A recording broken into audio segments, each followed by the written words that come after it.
Hello, everyone, and welcome to From Darkness to Love and Light. Today's guest is a true warrior, someone who has battled one of the most challenging health conditions and came out on the other side stronger. Sarah Shlichte. Well done. Well said. Shlichte. Yep. Endured a debilitating, I should not laugh while I'm reading the rest of this. Endured a debilitating case of Lyme disease for 7 long years, 2 of which were spent confined to a bed. She experienced life-altering symptoms from being in and out of a wheelchair to suffering seizures and cognitive impairment, all while being unable to care for her 5 children. Through a combination of relentlessness, treatment, faith, and sheer determination, Sarah fought for her health and reclaimed her life. Her journey is one of perseverance, hope, and incredible strength of human spirit. Welcome, Sarah, to the show. Thank you. I'm excited to be here. Thank you so much for having me. It's my pleasure. And it's funny, we've been talking a little bit before we hit the record button, and one of the things that I just was like, it's so astonishing to read this story, this little bit of your story, and then to look at you and to look at this person who is full of life and just completely transformed from what you've been through. And I can't even imagine how you dealt with all of that. And so I am so honored that you're here to share your story and hope and inspiration, because as you said, this is not something that's well known and understood. And this is an important thing to get out to people, that this is a serious, serious condition and not to be taken lightly. Well, yeah. And there's so much misinformation or ignorance or stigma around Lyme disease. And because some people can go through Lyme and get treated with a couple weeks of antibiotics and move on and be fine. And for some people, it crosses the blood-brain barrier and becomes neurological. So there's a lot of like Parkinson's and ALS symptoms. And so it can be widely misunderstood, because for some people they can recover and move on in 2-3 weeks. And for some people they're a decade plus 2 decades into the battle. And so just creates a lot of hard dynamics and, a lot of darkness, like you talked about. And like we talked about prior to this, a lot of isolation, a lot of battling beliefs that are maybe no longer serving you. As far as healing, there's a lot of different phases to, as you know, and we talked about, like treatment and recovery and, processing. Is this my fault? Did I deserve this? Did I do something bad? Or is this just life is hard and we got to fight? I don't know. I still wrestle with it all the time. Yeah, I bet. How did it happen? Like, what do you know? Where did you get this tick bite from? Do you know? Yeah. So I do know what happened in hindsight now. I didn't at the time, and I've actually been sick for a lot longer than 7 years. So I got bit when I was 18. It was spring break of my high school, senior year of high school. And I had the classic bullseye rash that, if you Google image Lyme and a bullseye rash, it's the only time in nature that tick bite, or it's usually a tick bite, it can be spiders and other things, but transmits a vector-borne illness, so that whatever they poked last, you just got injected with. And so I ended up with a bug bite. Like I said, I was told it was an infected spider bite. I tried to go back and find my medical records 17 years later when I was like figuring it out, but don't know that I was ever on antibiotics. And there was no cell phones. This was back in the mid 90s, so there's no Google images or cell phones. So it actually did. I kind of slowly went downhill starting that summer. I got sick. I was sick for about 2 weeks, started having severe migraines, and I had been an athlete all growing up, loved soccer. I played soccer, basketball, ran track, and that summer just could not participate in off-season sports. And I didn't play in college, but my girlfriends and stuff, we played recreationally in college, and I just couldn't. I was either getting constantly injured or I just couldn't breathe and keep up. And so, but what really triggered for me, and we talk about I talk about this now all the time because I work now for the clinic that I went through. I went through in Vita Medical. They're an integrative clinic that treats Lyme and cancer. And that was back in 2013. But between 1996 and 2013 was just me slowly going downhill with the diagnosis of chronic fatigue syndrome, connective tissue disorder, fibromyalgia, anxiety, depression. And I hosted a podcast after I went through treatment, got the diagnosis. I hosted a podcast called Lyme Voice for 5 years. And in that, I just talk about the fact that, like, if I had had a history of depression and anxiety, I just don't know that I would have even gotten a diagnosis to begin with. Wow. It's very hard to get a diagnosis of a diagnosis that can easily be dismissed. You have to pay a lot of money out of pocket for adequate testing. It's not available really in conventional. And so if you don't have that inner drive or tenacity to keep pushing and saying, no, there's really something wrong. I promise I'm not making this up. I promise it's not just anxiety, but that's where a lot of patients get directed and is into seeing a psychiatrist or, taking antidepressants. And the conversations that I've had with so many people in similar situations over the years because of the podcast is if those things worked, then we wouldn't be talking. Right. If the pill works and it takes things away, but for a lot of these chronic illnesses, and we're in an epidemic of chronic illness,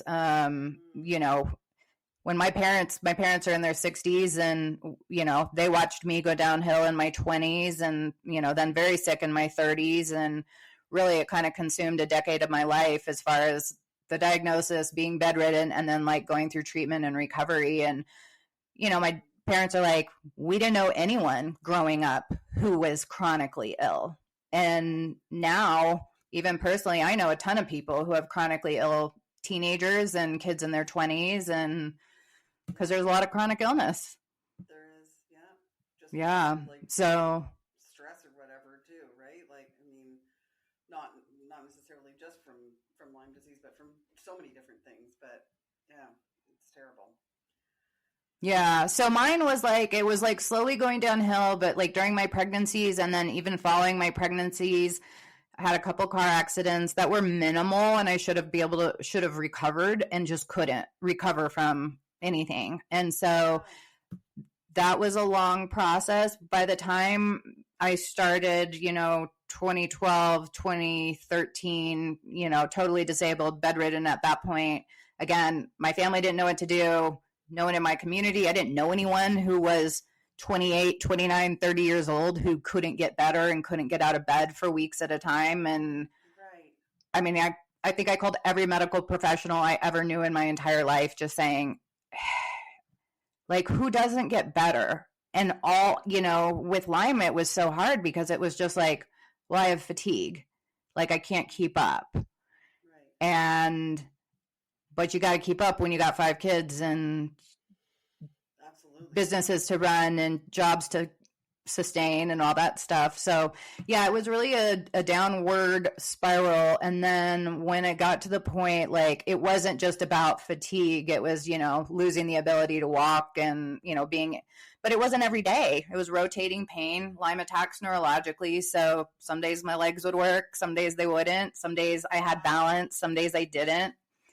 So it was it was a long progression. And when I finally did, I had just tested positive through a nurse practitioner for one. Lyme has a bunch of different infections and co-infections, and depending on your symptoms, they test for it specifically, different strains.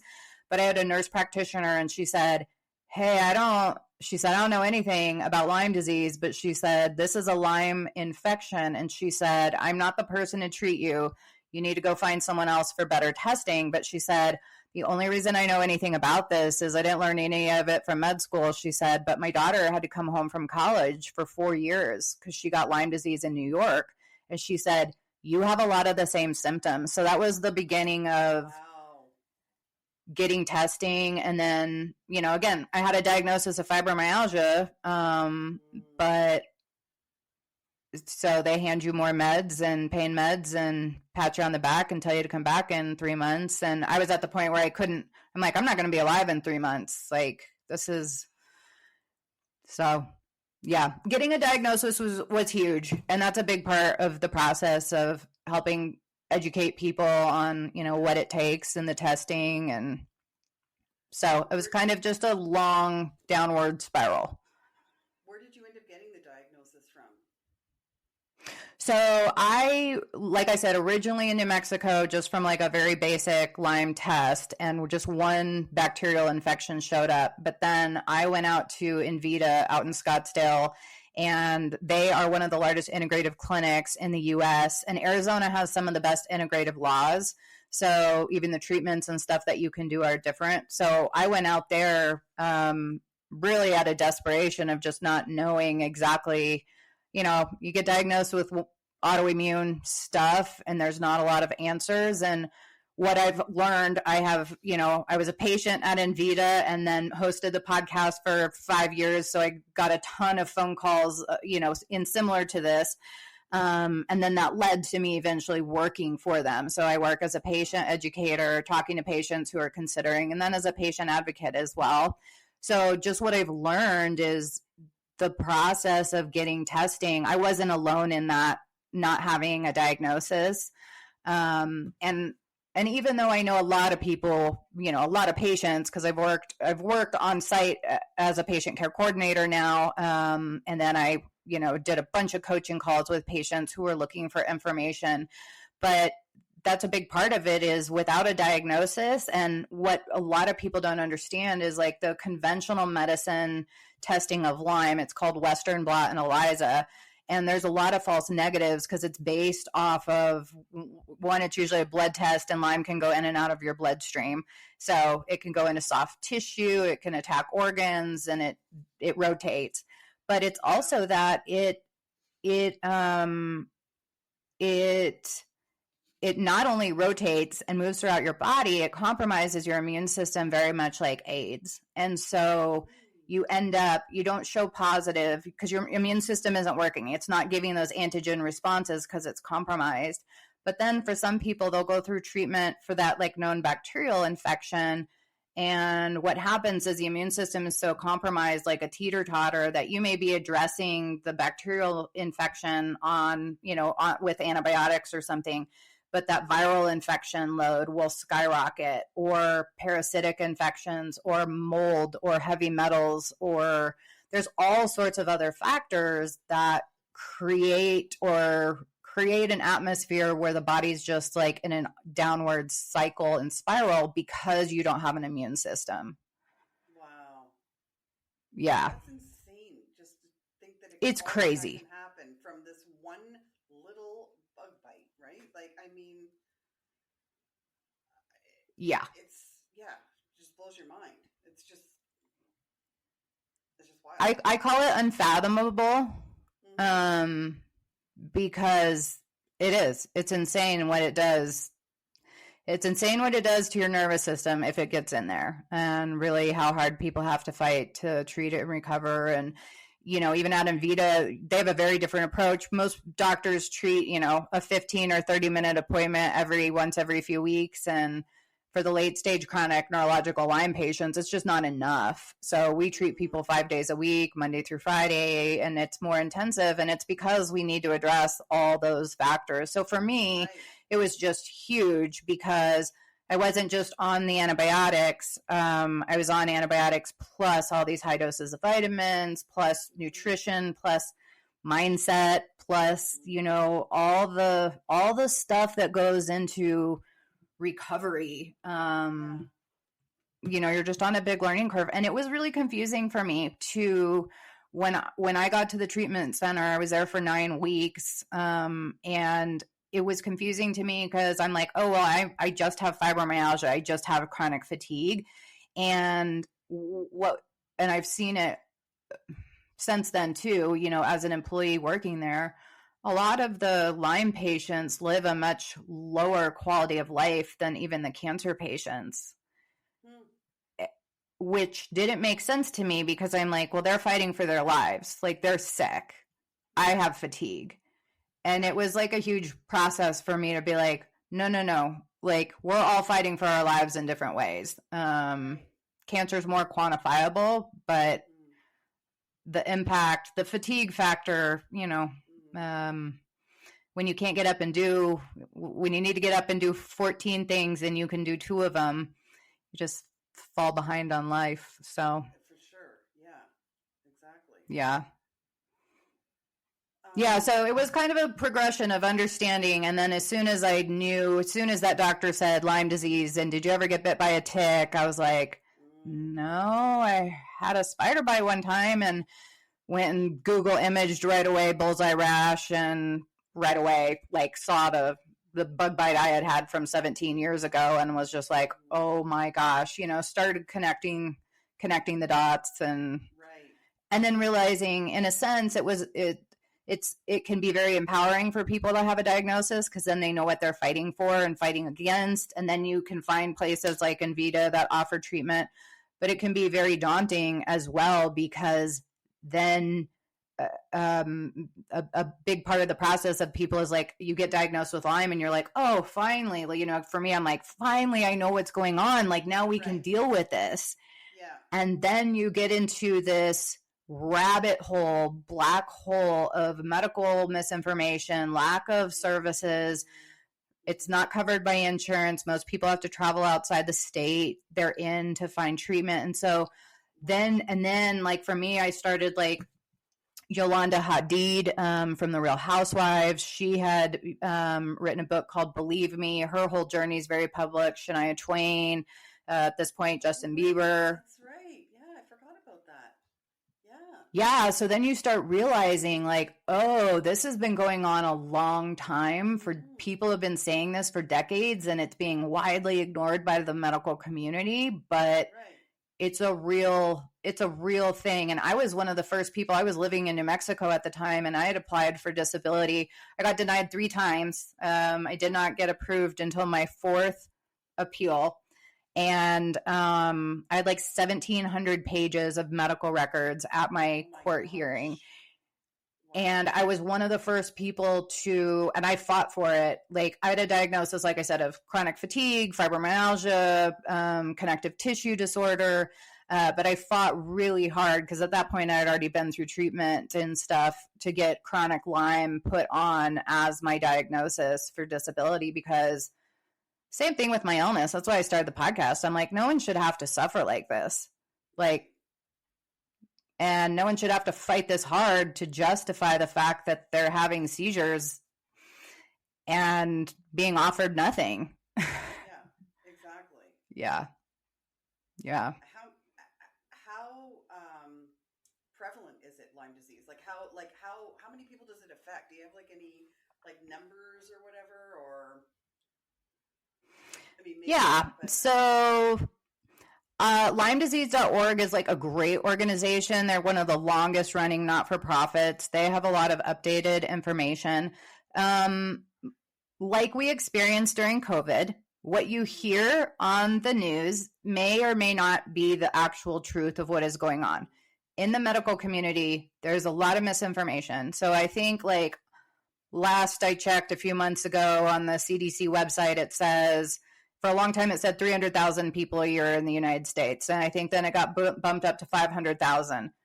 That number is so woefully inaccurate. I can't even like speak to what the true numbers are because like just of the, because of my own journey and because I was podcasting and people knew I was so sick for so long, I've had about 24 friends and family members go out for testing at different places. Not all of them come out to Envita, but Envita is really good at giving you that full understanding. And it's also helpful to talk to doctors who not only know what's wrong and believe you, but have treatment options available, because it took me a long time to figure that out as a patient, that like, oh, even if a doctor kind of believed me and they were a primary care under conventional medicine, they're not going to be able to advise me or talk about high dose vitamin C and those types of things. So, but of my 24 people that I personally know that have been, out there for testing, not all of them have tested for Lyme, but a lot of them have.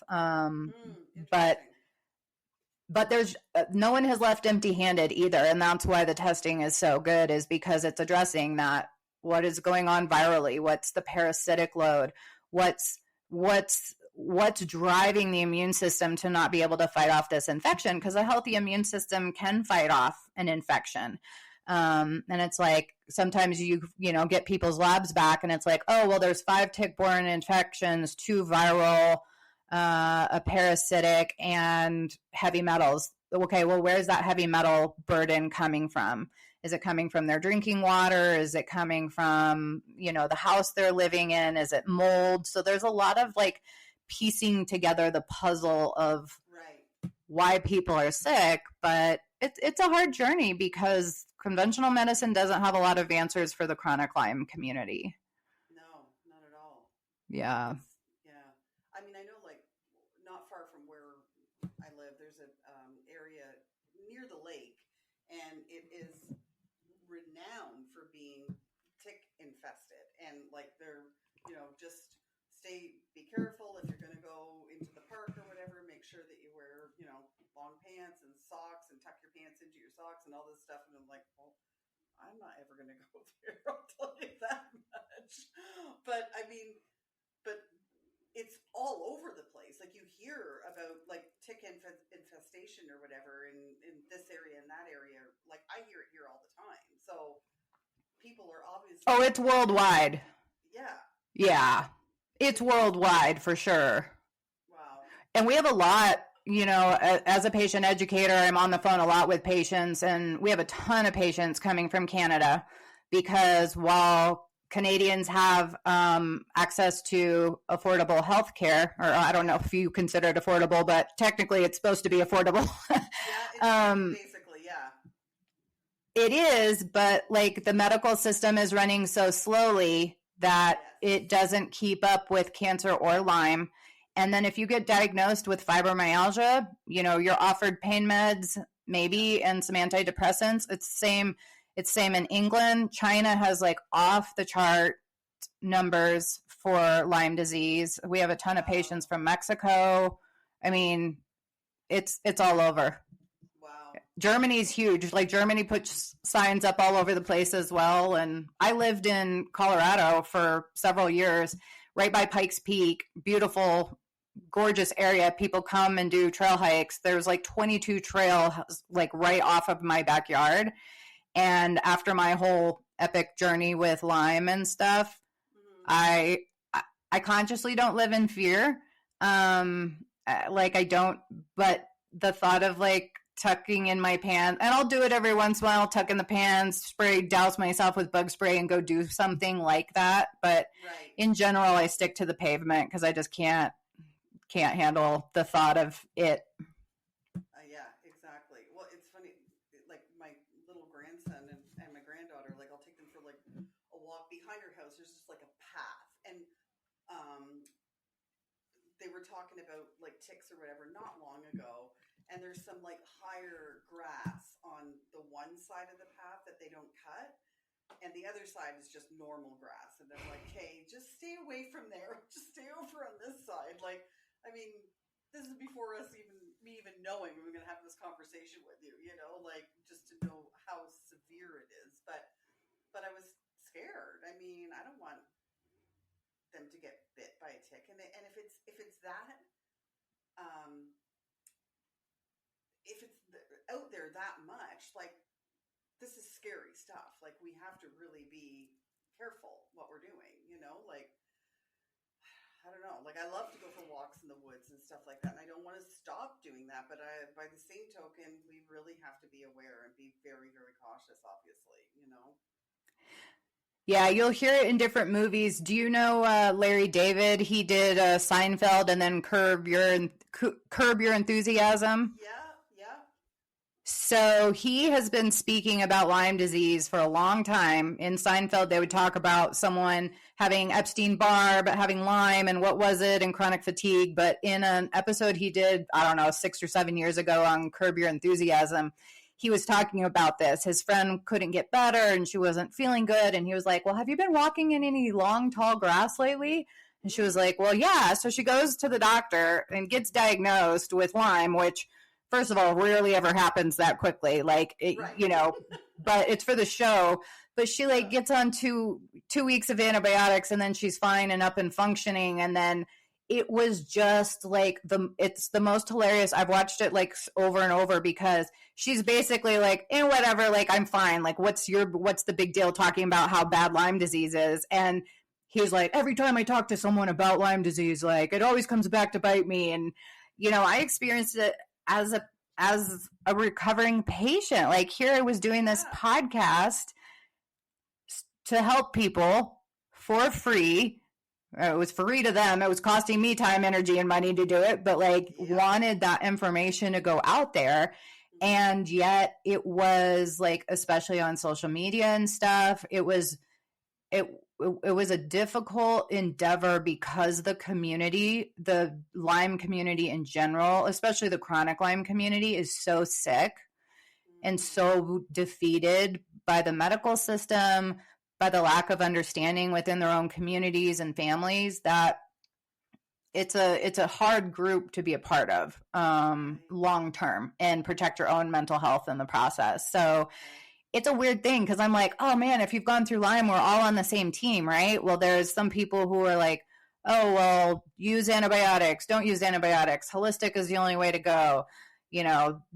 And I'm just like you and I talked about right before we started recording, like I've seen people heal in a wide variety of ways. For some people, it's through massive medical interventions. For some people, it's through chemos and high-dose antibiotics. For some people, it is holistic. For some people, it's more of a spiritual healing that's like their breakthrough or whatever it is. But I'm like, whatever type of healing is available, I want access to all of it. Like I've suffered so much that I'm like, I want all the healing that's available. I don't care what form it comes in. And yeah, so yeah, it's a worldwide epidemic for sure. That's terrifying. And so it's like so important to know that, I mean, that there's help out there, you know, that there's these other integrative medicines that can, like, or vitamins or what have you, holistic therapies that can be done to help this situation, you know, like, so. Well, yeah, and I had. Sorry, honey. I was just going to. Like the first time I ever heard about. Go ahead. Sorry. Go There's ahead. We've got a little bit of a lag here. The first time I ever heard about coffee enemas, I was like, what? I remember just thinking like, wait, what? There's no way. Like, just what are you talking about? And then like I actually years later, like Invita actually is a big proponent of coffee enemas and colonics, and it's a form of detox and stimulates, basically like, you know, cleans out your blood. If you can hold a coffee enema for 15 minutes, it filters through and detoxes your liver. And so like all these things that I would have rolled my eyes at or been completely confused at, like years later, I'm like fully embracing. I'm like, oh my gosh, if it helps, like, let's do this. Let's do it. Do anything to be rid of this pain and this everything that's anything going on in my body. Yeah. And yeah. So that was one of the things that you did, which is kind of mind blowing that something like that would actually work. But I mean, it does, right? I mean, here you are, a living proof. You're an example of somebody who has healed themselves from this crippling disease that you had before, you know, like being confined to bed for 2 years, being in a wheelchair. I mean, you're not that anymore. So No, yeah, there is. It's important to know, like we were just talking about, you know, right before we started recording, like even Joe Dispenza's books, you know, where he talks about the placebo effect and, you know, meditation. And I started reading his books probably like 9 years ago. And,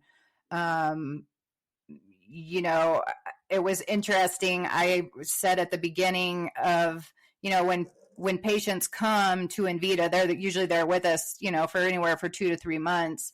and, Monday through Friday for 3 to 5 hours a day. And it's strategic detox and vitamins and antibiotics and different stuff. But I remember just thinking, like, wait a minute, I'm going to, like, what could you possibly do for like 9 weeks or 3 months? Like, wouldn't you be bored? Or like, okay, 5 days a week, like, oh, I'll be doing all these other things. And then to like go through the process and realize how sick you really are and how long it takes the nervous system to heal.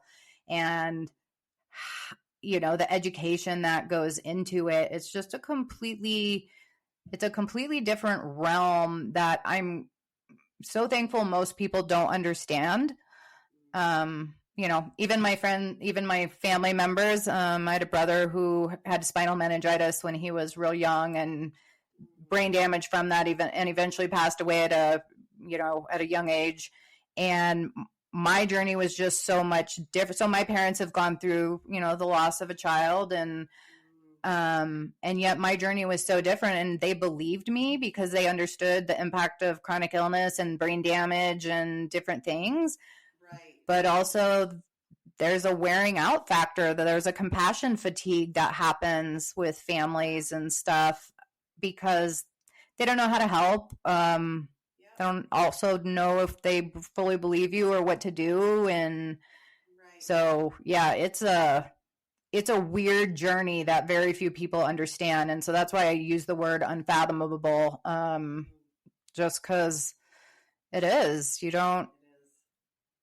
You're wrestling. It's not just the physical part of like needing treatment and healing, and Lyme specifically. I mean, it can attack any organs, but it really attacks the heart a lot. Like even some of the long hauler COVID people are dealing with blood pressure issues, edema, heart issues. And so there's a lot of similarities in that. And it doesn't make sense in our medicine, in our Western medicine. We think like, oh, well, medicine has answers.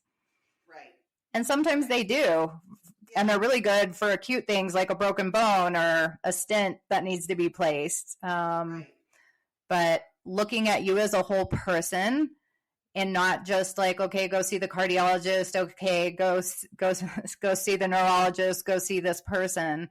Our medical system really doesn't look at people as a whole, and that's a big part of the healing process and identifying what's really going on. And so, yeah,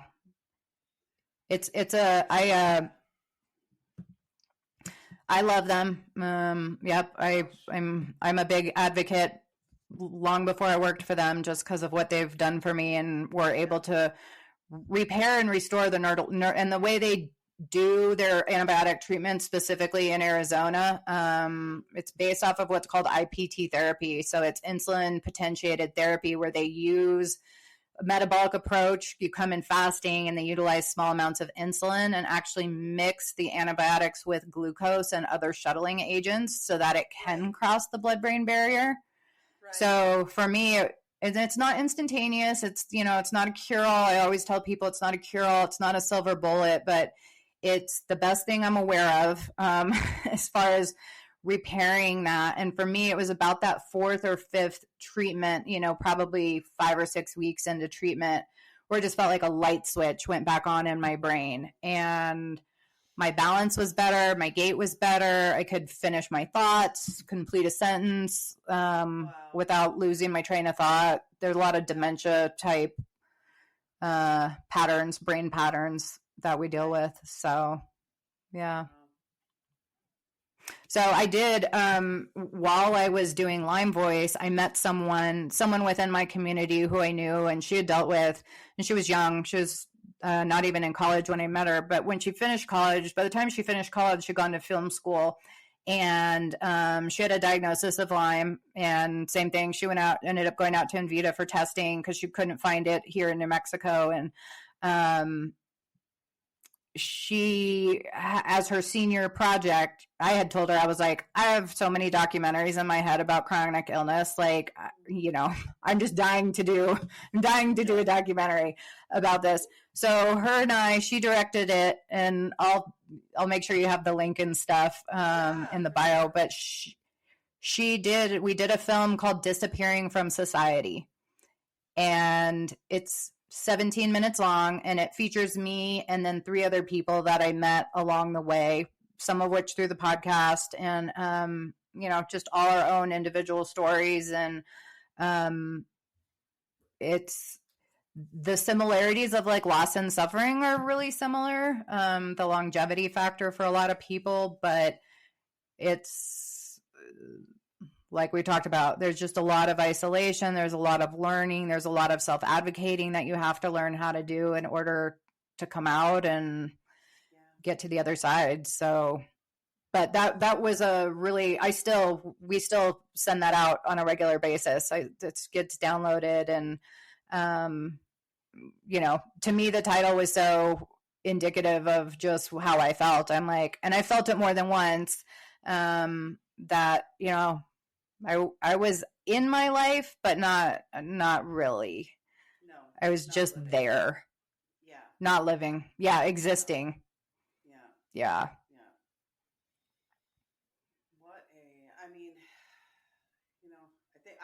I don't know. I feel everything happens for a reason. I mean, that's a horrible, bloody thing for you to have to deal with, but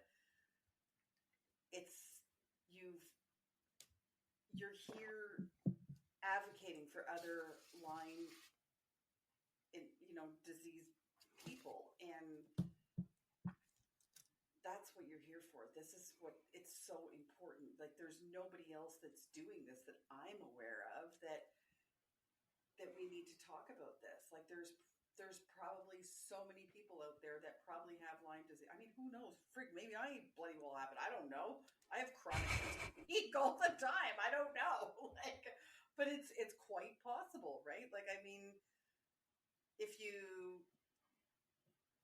got some of the symptoms, you might have just been brushed off by all the medical doctors that you've seen or what have you, just saying, oh no, it's fibromyalgia, it's just chronic fatigue that you've got or whatever. It's like, do this, do that, and yeah, there's nothing wrong with you. Right. Well, it's interesting because there's a documentary called, if anyone's, interested or, looking for more information, there's a documentary, it's 15 plus years old now, called Under Our Skin. And the producer is a lady named Chris Newby, and she was a researcher, I think at Stanford, and her and her husband both got Lyme. And she produced on her own, created this film called Under Our Skin. And for me, when I watched that, it was the first time, again, they kind of feature, they don't talk about the specific treatments because everyone's different. It depends which state you're in, what your resources are. But there was a girl trying to walk across the lawn, and she was like trembling and shaking and like couldn't even walk across the lawn. Like, even with help, like getting out of bed, she was so fragile that she couldn't even get out of bed with help. And I remember watching that movie and just being like, oh my gosh, that's me. Like, I had never seen anyone. I didn't even know how to explain. Right. I don't know how to walk some days. And so there's that one. There's also a film called The Monster Inside Me. And there was like a documentary called like The Monster Inside Us. But The Monster Inside Me is actually filmed. It was a patient that went to Invita, and they filmed the more psychological side of the illness because there's this, it's called Lyme rage. I mean, you have a full-on bacterial infection that Lyme attacks the myelin sheath in the brain. So it gets into the central nervous system. That's why there's like dementia type Parkinson's symptoms. And her boyfriend, now husband, but boyfriend at the time, was a producer, and he started filming these like raging sessions that she would have. And so they just talk about that side of things. So like those two films, when patients call, those are some of the go-to films that I still recommend to this day, is because it highlights just the complexities of how damaging it can be, how impactful it is, your ability to find adequate care. There's just a lot of layers to this illness that make it an all-consuming reality for families that are dealing with it. And then you can pass it down to your children in pregnancy. Oh, really? Wow. Yeah. Oh my goodness. Yes. Wow. That's a yeah. shock. So there's. I never have thought that could be a concern at all. Wow. Yeah, it can pass in utero, and some doctors are aware of that, and you can actually go on antibiotics right before delivery. But like I was in my 20s. I got bit when I was 18. I didn't know I was sick. I wouldn't get a diagnosis till I was like 31, 32. And so I went through 3 pregnancies. I have 5 kids, 3 of which are biological, 2 adopted. And of my 3 biological kids, 2 of them have tested positive. Oh, shoot. Yeah, so so yes, of my 2 kids that have tested positive, we've got some fatigue stuff. We've done a lot of tons of supplements, tons of dietary, gluten-free, just over the long span. And it's something we watch carefully. And again, we do a lot of supplements. There's an emphasis on maintenance mode and immune support and all that side. So neither of them have been at a point where they needed any level of full-time treatment. But for a lot of kids where they're either born with it or, generational, it just like a lot of things, like you can have a tick exposure and be okay, but then you have a triggering event like a car accident or a pregnancy or an emotional time or a financial stress or, just a specifically stressful time that can trigger it going from either being dormant and or remission to being full blown. And so for me, that's what happened with one specific car accident was I went from, okay, I have fatigue to I never recovered from the fatigue until after I like fully went through treatment. And it was just the pain just got excruciating. And so it's a tricky illness. And like you said, you don't wish it upon anyone. And I don't. And I used to say, I think everything happens for a reason. And like I said, I podcasted, you talk through these things enough, you have enough episodes and you talk through them enough where I'm like, I don't know if that's true. I know it's something people say and I've said it myself, but I'm like, I think you can use things to make, of course, you can use your circumstances and your traumas to turn it for good and learn the lessons. But I'm like, I don't know if everything happens for a reason or just we're all fighting to stay alive from the day we're born. Like maybe it's true. That's true. I don't know. I know. We're all just living this life experience and nobody's got the proper way of doing it, right? We just try to figure out the best way we can just to live this life, so you're right. Yeah. It just, who knows? It may not be that at all, but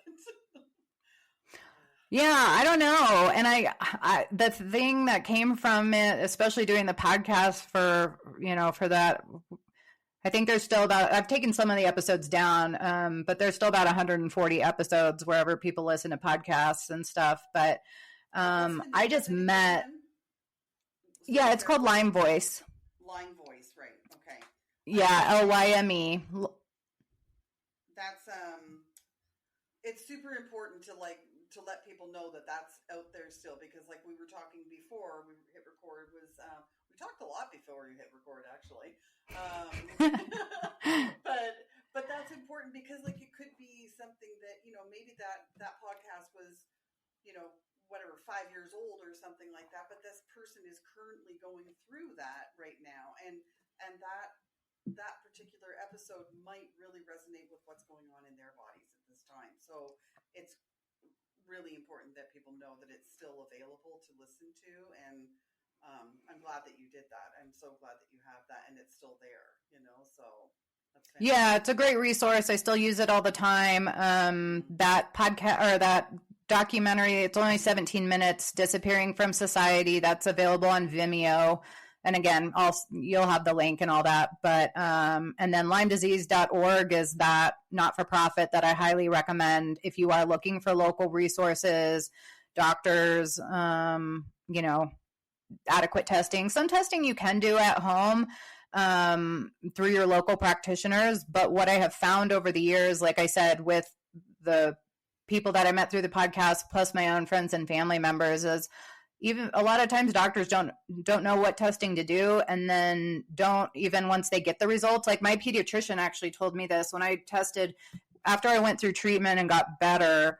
My middle son, my youngest biological son, I knew right away, like he had so many random symptoms since he was born, digestively and skin issues and fatigue and high propensity to getting sick, just like I did, just enough similarities that I took him in. Invita doesn't treat children. They're not a pediatric clinic because of the integrative side of things. They're not allowed to treat children. But I took him for testing when he was about 10.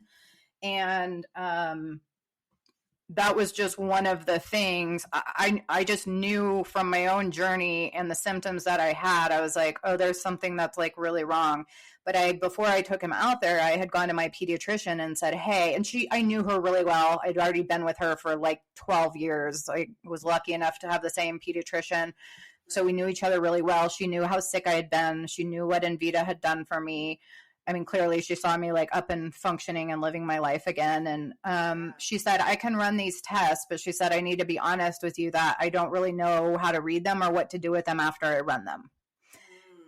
And I have since heard many other patients say that. And I'm like, you know what? At least your doctor's being honest with you in the sense of like, save you the whatever couple thousands of dollars and spend that money where you can actually get a real result. So right.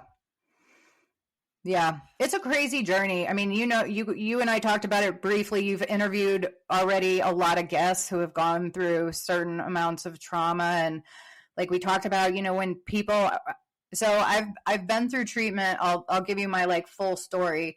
I've been through like 3 massive rounds of treatment in my whole journey. One was right when I got diagnosed. That was for chronic late stage Lyme. And I went through Invita, recovered, went through a long recovery process. There was a lot of neurological repair that had to happen, a lot of atrophy, because like I had said, was in a wheelchair. So it took me, I'd say a solid 18 months to 2 years. And that's when I started podcasting.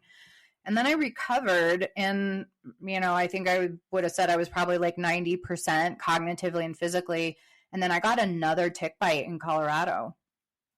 And I still, same thing. A lot of people don't have a bullseye rash. It's like less than 20% of people. I did, and both the tick bites that I'm aware of, I had 2, one, and I've got a big, huge tattoo right here on my left thigh where I had that original tick bite. And I have a huge, like 18-inch dragon over that tick bite from, really? And yep, it's a big, huge dragon. It's got flowers around it, and it's a fun story. I knew right away, like once I actually like figured out what was going on and went through treatment, I was like, I'm getting a tattoo. And when I was doing the podcast, I developed a coaching program, and I ran it for several years, and it was called Fight, Heal, Live. And that was my I did a whole entrepreneurial business program to launch the podcast and that sort of stuff. And I was like, how do I sum this up in 3 words? That was the challenge. Right. Mm-hmm. And so for me, it was this, okay, fighting for your health. It came down to fighting begins with our mindsets of, am I worth fighting for? Do I want to fight for my life? Within the Lyme community, there's a lot of suicide. There's a lot of medically assisted suicide because people are suffering and being ignored. So that's a part of it. So fighting is a mindset of and that's why, these conversations are so important, because someone hearing it can be like, okay, wait a minute. I know something's really wrong.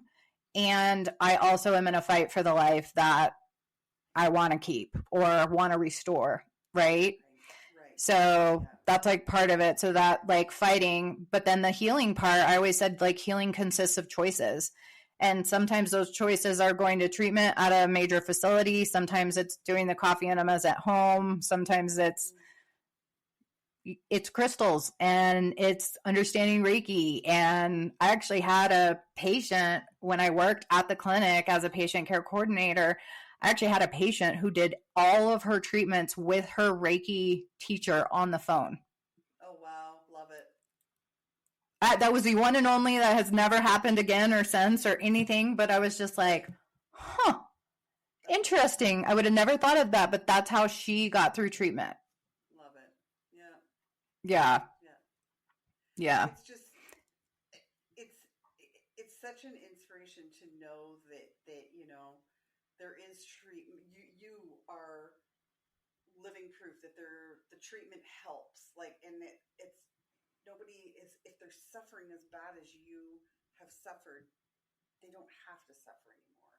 They can get this treatment. They can get the help that they need. And I mean, it's a crazy disease. I can't even begin to understand how one little bug bite could do so much to your entire body and mind. It's crazy. But yeah. Well, Well, and like we talked about, like it puts you in that state of existence where you're not living. And, you know, that was a big part of my coaching program was fight, heal, live. And it's like, okay, I'm 46 years old now, but like I've lost years of my life to this illness. Right. And yeah. I use the word lost. I used to I had paper planners, the same like planner I bought every year forever and ever when my kids were little and stuff. And I worked before I got sick. I owned my own real estate company in Albuquerque. My brother and I were co-brokers, and I was the qualifying broker. And when my ex and I'm not married anymore, but when we had adopted our two youngest, we had planned for it, and I was going to take a year off of real estate and be home and do all this attachment therapy and all this stuff with them. And it was planned out and stuff. But right before that is when I had gotten in one of those car accidents that I just couldn't, right after we had adopted them, they had only been with us for a couple of months, and I got in that car accident and it just escalated. And I know now that like I was sick and it just triggered it and escalated everything. So I went from chronic fatigue to full on chronic pain, chronic migraines, chronic everything. But I got to the 1 year mark when, you know, we had planned and saved, and this was the plan for me to be home with them for that first year. And I was supposed to be going back to work, and I couldn't hold up a blow dryer. I couldn't half the time couldn't remember like in the shower if I'd actually washed my hair. So I'd like rewash it because I couldn't remember.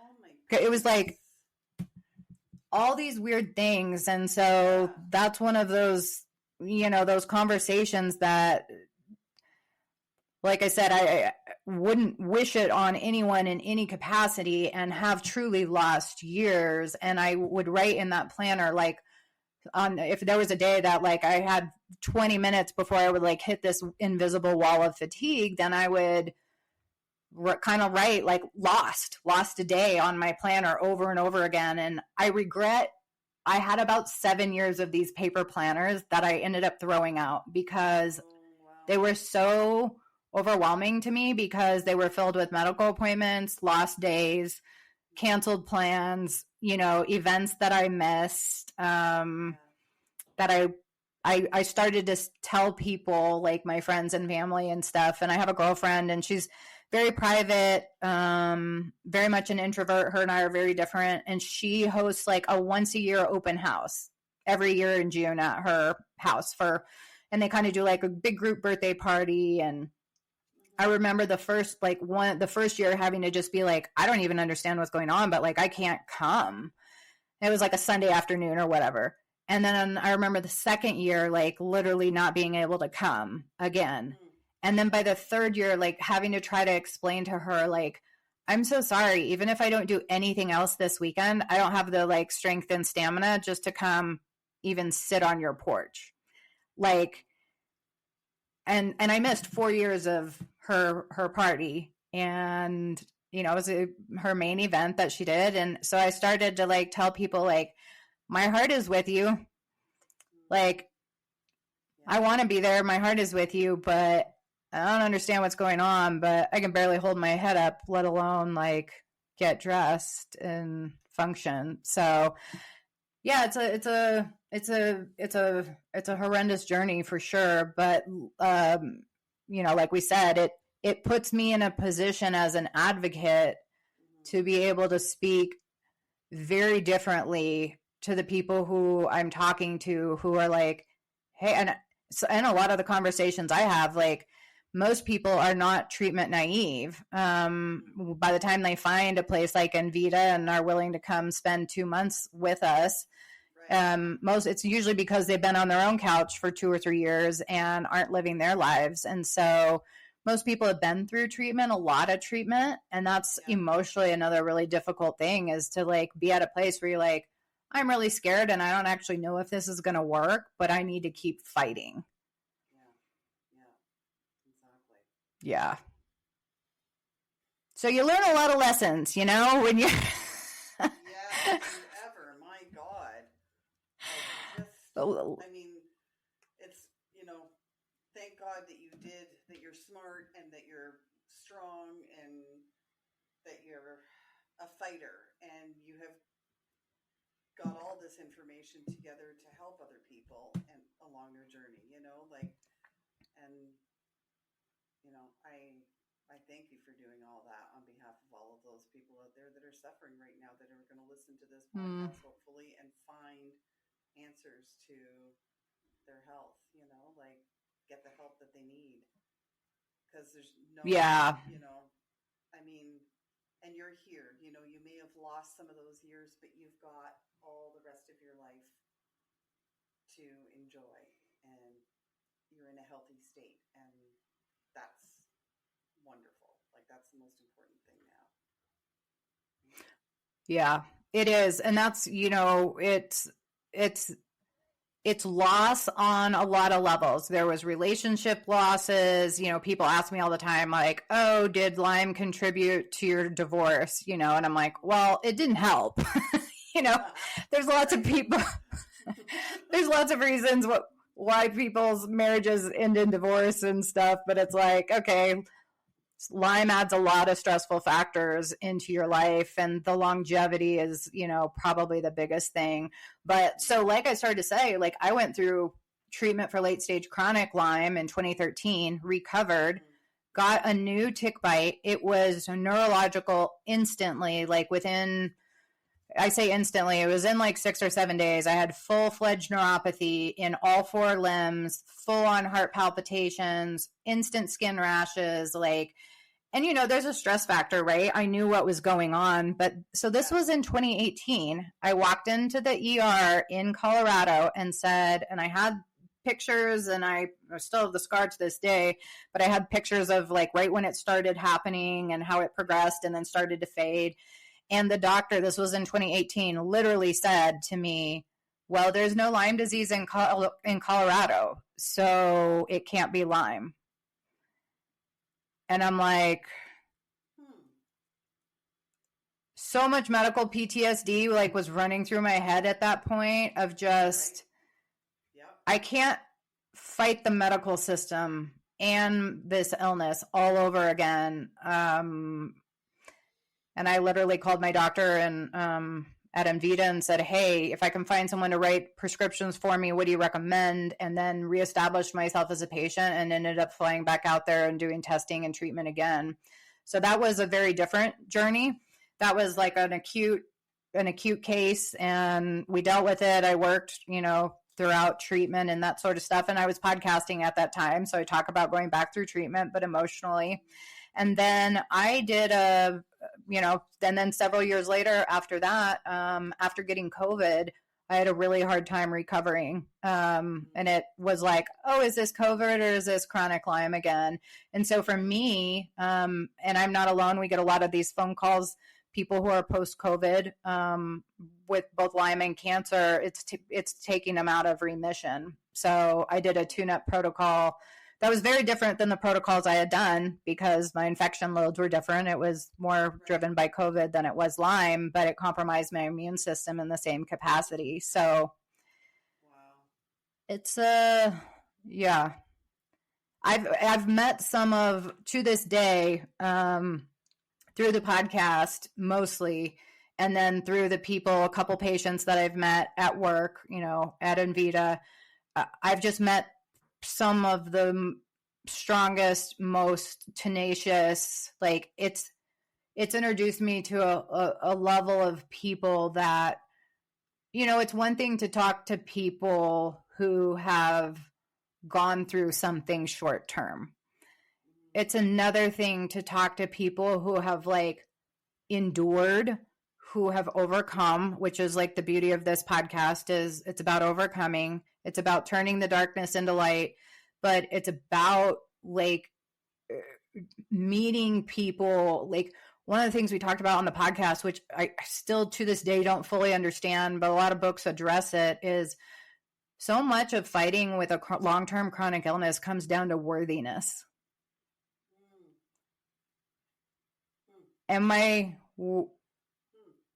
It just over and over comes up all the time. Am I worthy of fighting for? If I don't have the money to pay for this treatment, am I worth taking out a loan for? Am I worth, like, actually, I talked about this on the podcast, but I did not know how to pay for treatment when I went through treatment the very first time, and ended up selling, not immediately, but ended up selling my house as a means to pay for it. And that, I never tell people what to do with their health and their finances. That's not my position. I'm not a doctor and I'm not a financial advisor or planner. But for me, that was the next best step that we knew of in order to do that. And it was interesting because I got a lot of criticism on the podcast for doing that. Really, eh? Yeah, a lot. In a lot of the coaching calls, people told me that it was selfish, that they would never sell their house out from under their children, that it was selfish to like risk the cost of treatment for something that wasn't guaranteed. And which I find so fascinating because there's no guarantees in the medical world. It doesn't matter if you're mental illness, sobriety, cancer, there's no guarantees. If someone is offering you a guarantee, there's too much choice involved, right?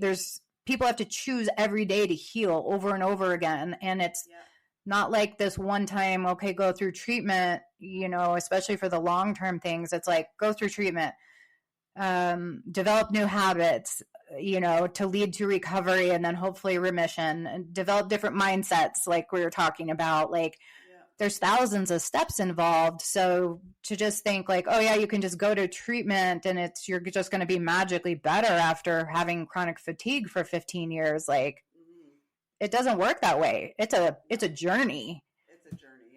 Yeah. So along that way but you know what? You have to convince yourself that I did. I know. I get that. Yeah. I had to convince myself a lot, and it just came up so much as I interviewed guests over and over again. And I've heard it with patients too. That's like, I remember one time a potential patient said to me, we're talking about testing, and at Invita specifically, we use like 5 different companies. It's that they're not proprietary to us. And if you call, you can find out. It's 5 different specialty companies, depending on the symptoms and whatnot. Like I said, they test for bacterial, viral, mycotoxins, heavy metals, all sorts of stuff. But it's between $3,000 and $5,000 to do like full comprehensive testing. If insurance doesn't cover anything, that's kind of like a ballpark figure. And she goes, okay. She goes, I think I'm worth the $3,000 to $5,000. I don't know if I'm worth the full treatment amount. Right? Like that just sent a chill up my spine. And I've told this story a bunch. And I was like, yeah, I know. I understand that. Like, cause you have to go through so many phases of like, okay, well, if I could do it for cheaper locally, would that be better? And it's like, yeah, well, again, that might work, and it does for some people, but you can be in treatment with Lyme for years and not regain function and not regain cognitive function and, destroy your gut health in the process of being on antibiotics long term and or continue to be disabled. And so it's the worthiness factor comes up so much because you have to go through it time and time again. And I remember like the first time I went through treatment, there was a few patients, depending on what treatment cycle you're on and who you're in the same rooms with and stuff, you get to know people. At Invita, it's a very open, you're in lounge chairs and stuff, and you're in open rooms. You don't have to communicate or talk to anyone. Sometimes you sit there with your earbuds in, and I would watch trash reality TV and block it all out. But so I would also couldn't stop myself from like, learning about all these interesting people and meeting people who have endured so much. And so there's just a wide variety of different things that are going on. But I remember the lady sitting next to me that I knew really well the first time I went through treatment was going through a divorce, and her kids were like 18 and 22 or something. And I just remember thinking, oh my gosh, I could never imagine like going through a divorce and treatment and like how that would be, or without support, right? Well, and then by the time I was going through second treatment for the acute or, that new infection, I was in the process of a divorce. And so my support system looked very different, and I understood things differently. I emotionally handled things differently. And then even after getting COVID, when I went in through treatment and stuff, I was, well past my divorce and had been through the treatment and understood the emotional side differently, but it's still there. You still have to choose to fight for your life and fight for the lives of your kids and those relationships. And, one of the most common things in coaching calls that people would ask me, primarily women, it takes a lot longer for women to get diagnosed. There's more gaslighting, for sure. But I remember one time early on in my journey trying to explain to the doctor, like, just the amount of fatigue I had and how I like couldn't even like walk through. I was like, I can't even like walk through the mall or Costco, like with my purse on my shoulder. Like I would like had been at the mall, and it was like there wasn't a cart. Right. And like my shoulder hurt for like 3 days as if I had been injured or pulled something. And he looks at me and he goes, well, you do have a really big purse. And I'm like,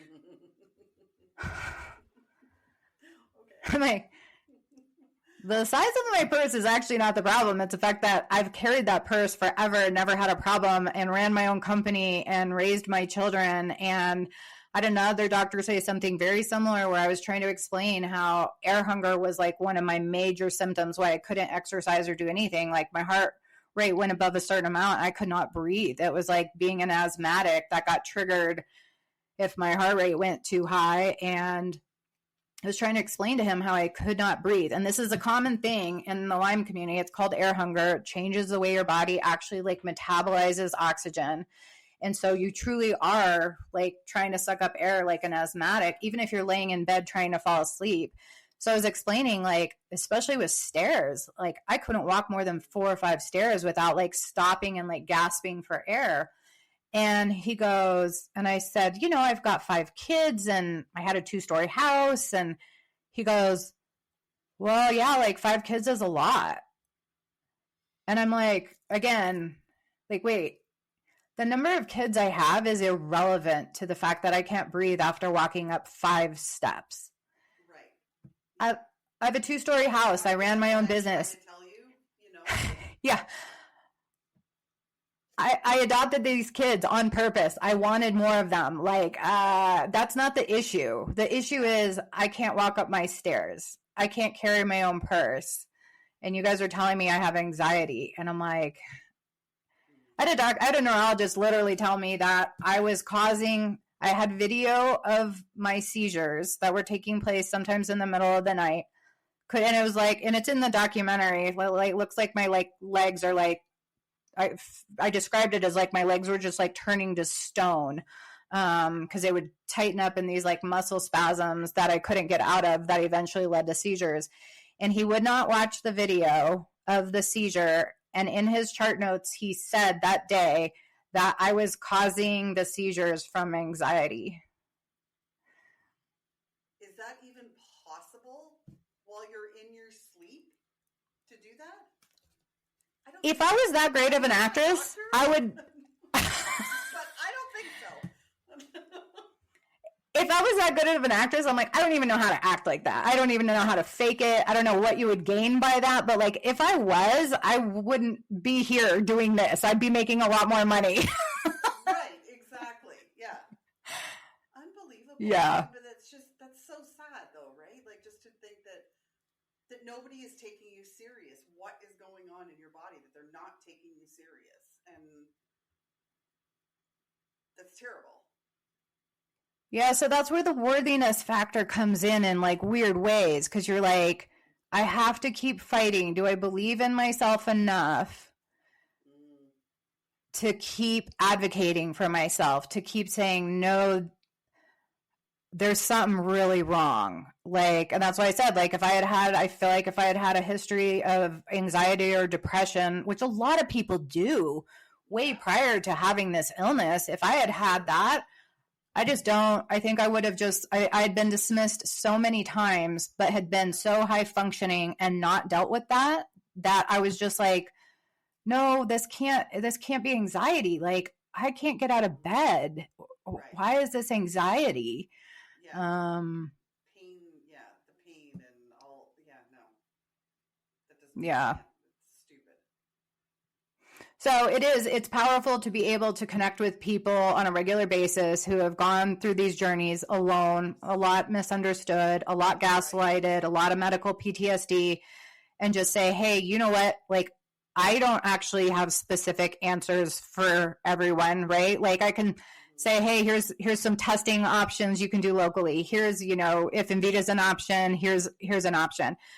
For me, juicing, like I said, I implemented the Gerson protocol for 2 years in recovery to try to just flood my body with antioxidants because of the fatigue and stuff. And for those were answers for me. But, another one of the treatments that we utilize that can be so helpful for people with neurological issues, depression, chronic pain, is ketamine. And I don't know, are you familiar with IV ketamine at all?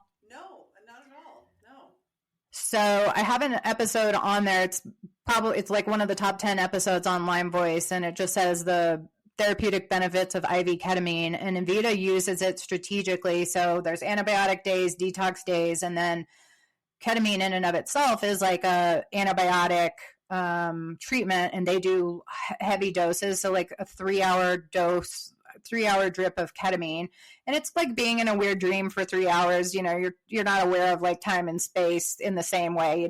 Time kind of gets lost. You wake up 3 hours later, not really knowing how many hours have gone by. But what it does is it cleans out the synapses connections in your brain. So we have the synapses connections are getting competed for by medications.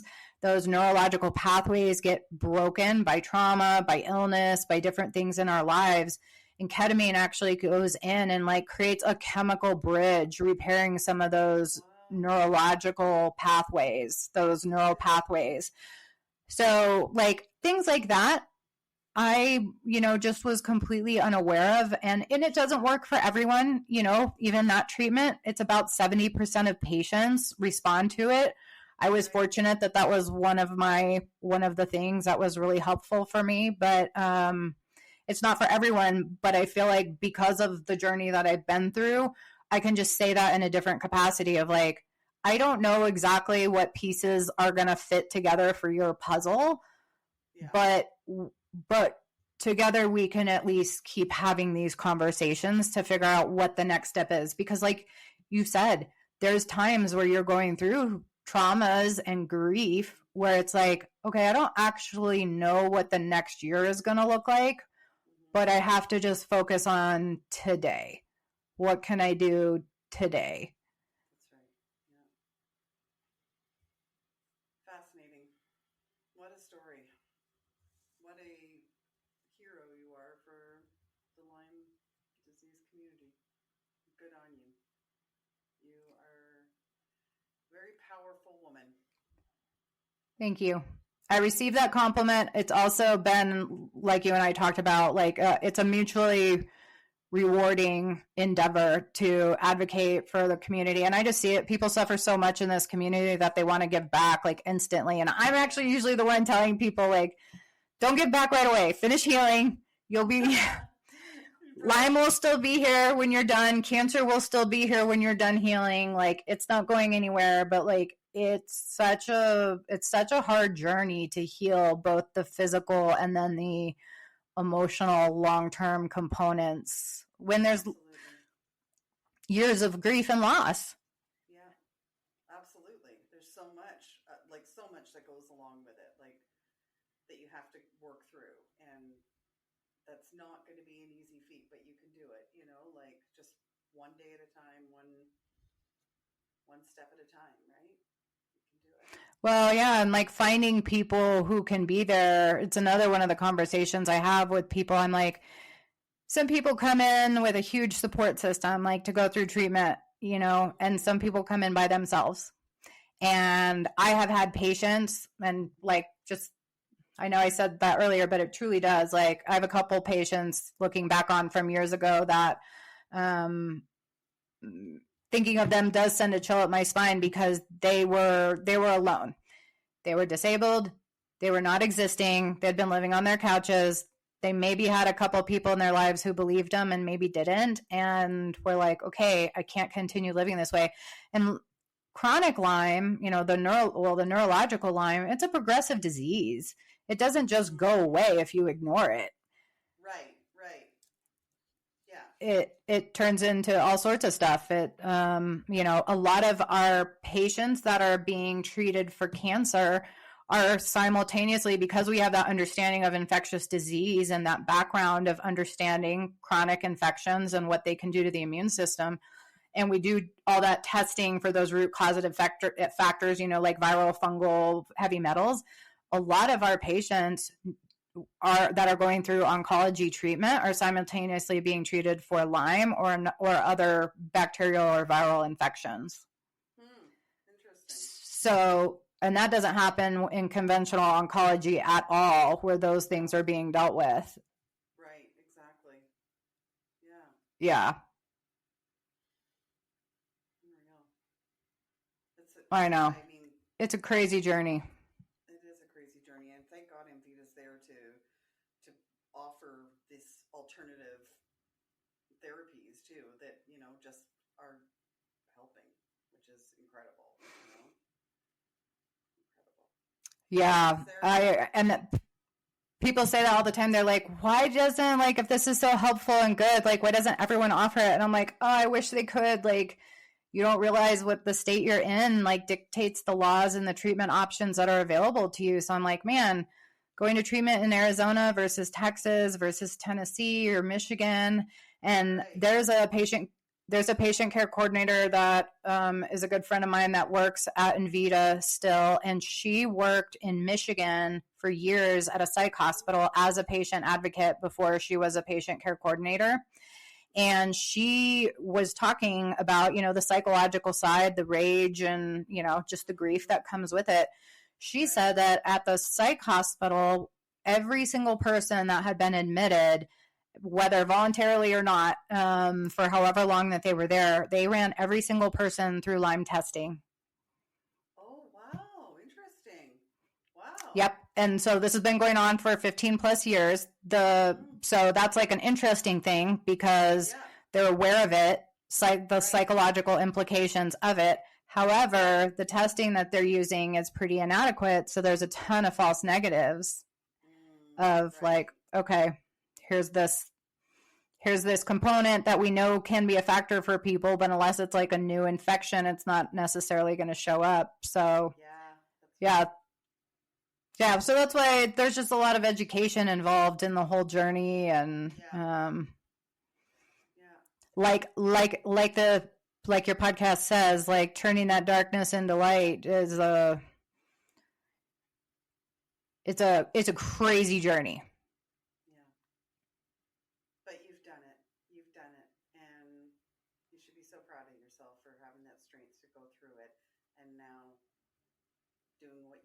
help other people. And I thank you so much for being here today, Sarah. I really do. It's just such a fascinating story. It's like fascinating the work that you're doing for people, the documentaries, the podcasts that you've done, and there's so much information that you've put together for people. And on behalf of everybody else out there that's suffering with this Lyme disease, I thank you for them. So, oh, yeah. Yeah, my pleasure. And thank you. Thank you for having this platform and this space to have these conversations. And they're so important because they are. It can be a lifeline to, I just think podcasting is one of the most powerful platforms, just from my own experience and the education that comes from it, and understanding that we're all going through stuff, and we may feel isolated in the moment, but we're not the first people who have gone through immense hurdles and obstacles. And it is helpful to be like, okay, like we were talking about before, even if you pick up a book and you read the title, like I'm a huge reader, and sometimes people are like, oh, I haven't read that book on that shelf or whatever. And I'm like, it actually doesn't matter to me. Like, I came to terms with, I've read a lot of the books on my shelf, but if I buy the book and I remember the title because it made an impact on me in some capacity, that one nugget, right? Even if it's just the title, is enough to be like, all right, there's another piece of my healing journey. Like, that's right. Exactly. So true. Yeah. So true. Yeah. So we'll all get from you all of the information that we'll put in the show notes, all the documentaries and your podcast, where they can find it, and Vita's information. So anything else that you feel that would be helpful to anybody else out there that's listening, please send it my way, and I will definitely include that in all the show notes today. Okay. Yeah. Thank you once again for being a guest. It was just an honor and privilege to have you here, and thank you for sharing your story. Yeah, my pleasure. Thank you again for your platform and for using your own voice. That's, that was a big part of why I called Lyme Voice was because I felt like the illness took my voice. It strips away a lot of identity, and so finding my voice was a big part of my own healing process. So right, exactly. Yeah. All right. Well, say bye for now, everyone. Thanks, Sarah, and thank you all for listening today. I am sending you all so much love and light. And if you know somebody who has been diagnosed or not, perhaps maybe has Lyme disease, please forward this, share this, have them listen. You might just be able to help them through this part of their life. All right. Thanks. Absolutely. Everyone. All right. We'll say bye for now, guys, and thanks again. Bye. Bye.